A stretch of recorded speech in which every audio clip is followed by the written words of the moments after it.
Сәлем баршаларыңызға, менің арнама қош келдіңіздер. Мен сіздермен жаңғақ печеньясының рецептінен бөлісетін боламын. Сол үшін видеоның соңына дейін қараңыздар. Бұл печеньялар өте дәмді әрі керемет болып шығады.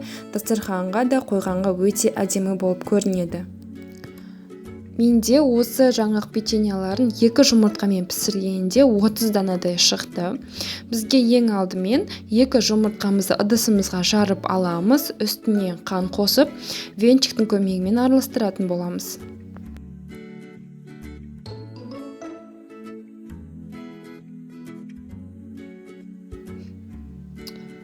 Қатты көпіртіп араластыру қажет емес. Және де оның үстіне ерітілген сары майымызды қосып, тағы да араластырамыз.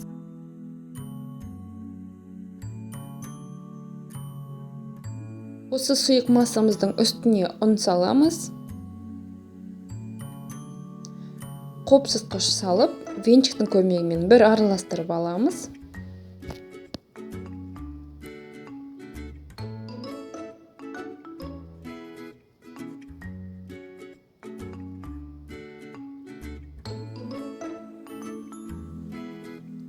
Және де қолымызбен қатты сықыламай, жай ғана илеп, жұмсақ қамыр дайындайтын боламыз.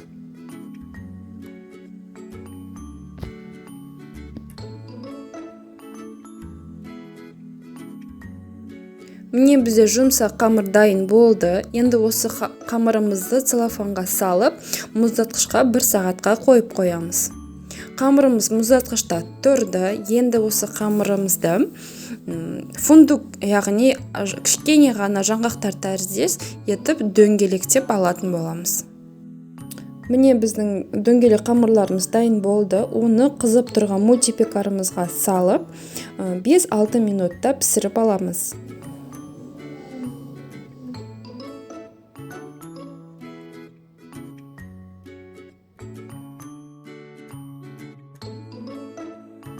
Менде 6 минут өтті. Ашып қалқанда әдемі жаңғақтарымыз өз пішінін сақтап, керемет болып пісіп шықты. Ендігі кезекте салмасын дайындаймыз. Вареный сгущенкаға сары майымызды салып, жақсылап бір араластырып аламыз. Міне бізде салмасы дайын болды. Және де мен жаңғақтарды қосатын боламын. Печеньямызды алып, үстіне вареный сгущенкамызды және де жаңғағымызды ортасына салып, дайындайтын боламыз. Жаңғақты қосу ол міндетті емес, бірақ егер қоссаңыздар, дәмі ерекше керемет болып шығады.